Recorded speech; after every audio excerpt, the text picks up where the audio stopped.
જય શ્રી કૃષ્ણ બધાને। તો વેકેશન પહેલાં વર્ષાબા આવ્યા હતા કે તમારે અમારા ઘરે જમવાનું છે। તમે તો અમને બહુ ઢોસા જમાડ્યા, હવે અમે તમને ઢોસા જમાડશું। મેં કીધું એવું બધું ન હોય વર્ષાબા, પરંતુ તેમણે કહ્યું કે બેટર તો તારે જ બનાવીને લઈ આવવાનું છે, કારણ કે બેટરમાં તું જે બનાવે છો તે પરફેક્ટ બને છે। તો તેઓ મારી પાસે ચાવલ હતા, દાળ ખતમ થઈ ગઈ હતી, તો તેઓ દાળ દઈ ગયા હતા। એટલે મેં 3 વાટકી ચોખા અને 1 વાટકી દાળને 7 કલાક પલાળીને રાખ્યા હતા, અને ત્યારબાદ તેને આવી રીતે આ કન્સિસ્ટન્સીમાં ક્રશ કરી લીધા હતા। એને રાખી દેવાનું છે કાળા તડકામાં। અત્યારે તો ઓલરેડી 45 ડિગ્રી તાપમાન ચાલે છે। આથો બહુ સરસ જ આવી જાય, કુદરતી આથો જ લાવું છું દર વખતે। કોઈ દિવસ સોડા કે પછી ઈનો કાંઈ નાખવાની જરૂર નથી। કુદરતી રીતે જે ફર્મેનેન્ટ થાય, કુદરતી રીતે જે આથો આવે ને, એ જ શ્રેષ્ઠ આથો છે તમારી ઈડલી, ઢોકળા કે પછી ઢોસા માટે।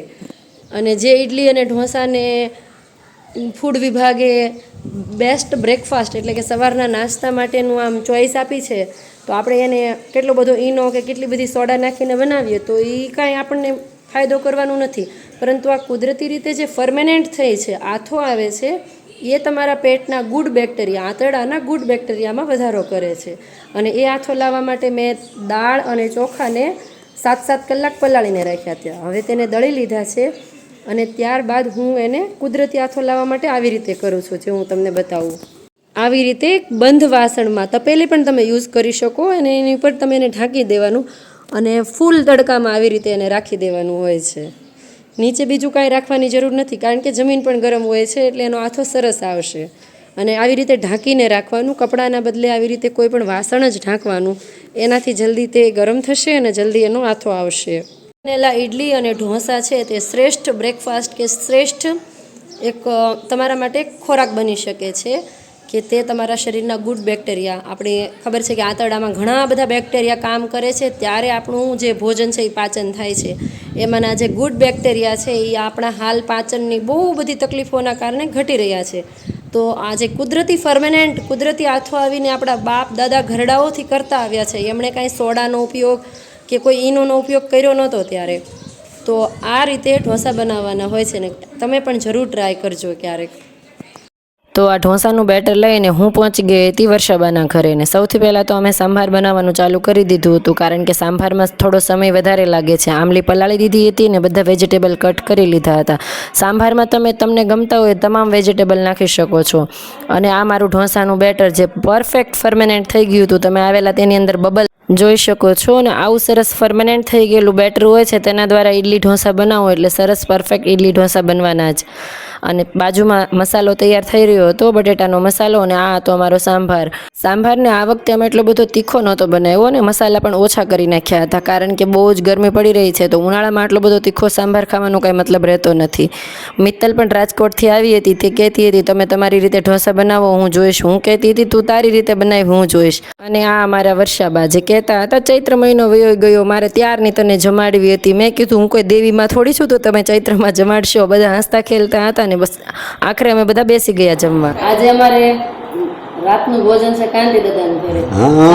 કાંતિ દાદા બતાવો ઢોસા કેવા બન્યા? અરે પણ એની વાત ને અરે એમાં જોવો ને આવા ઢોસા કોઈ બનાવતું નહીં। પરાણે અંદરથી ખખડીને ગયો છો? અરે અંદરથી આ એમાં જોવો જ નહીં પેલા। જોવો અમારે ભાણીઓ જોવો। જય શ્રી કૃષ્ણ। જય શ્રી કૃષ્ણ। ઢોસા કેવા બન્યા? બહુ સરસ બન્યા હો બેન। તમને શું લાગે છે મારે ઢોસાનો બિઝનેસ શરૂ કરવો પડશે? હા, બહુ સરસ, બહુ મીઠા બન્યા। આભાર તમારો। અમે ઘરના દરેક સદસ્યને પૂછ્યું હતું કે ઢોસા કેવા લાગ્યા, અને પરાણે વખાણ કરવા માટે કહ્યું હતું। એકદમ માહોલ હળવો હતો અને સરસ મજા આવતી હતી। હું કહેતી હતી સારા ન લાગ્યા હોય તોય પરાણે વખાણ તો કરવાના જ, પરંતુ ના, સરસ ઢોસા ખૂબ સરસ અને ક્રિસ્પી બન્યા હતા। જેને ક્રિસ્પી ઢોસા ખાવા હતા એની માટે અમે ક્રિસ્પી બનાવી રહ્યા હતા, જેને થોડા કૂણા ખાવા હતા એની માટે એટલો બધો અમે પકાવતા નહોતા અને કૂણો ઢોસો બનાવી રહ્યા હતા। અને જેમ જેમ ગરમ ઢોસા રેડી થતા હતા એમ ગરમ જ અમે પીરસી રહ્યા હતા, અને બધા સાથે મળીને જમતા હતા। સાંજે આ ઢોસાનો પ્રોગ્રામ રાખ્યો હતો, એટલે મજા તો જોરદાર આવવાની હતી બધાને। પછી લાસ્ટમાં હું અને મિત્તલ બેસી ગયા હતા જમવા માટે।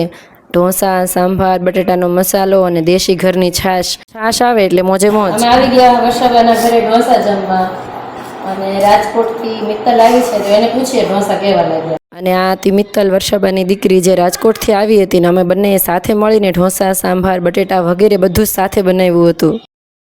બહુ સરસ બનાવ્યા છે, મસ્ત છે, બહુ સરસ ટેસ્ટી. Thank you.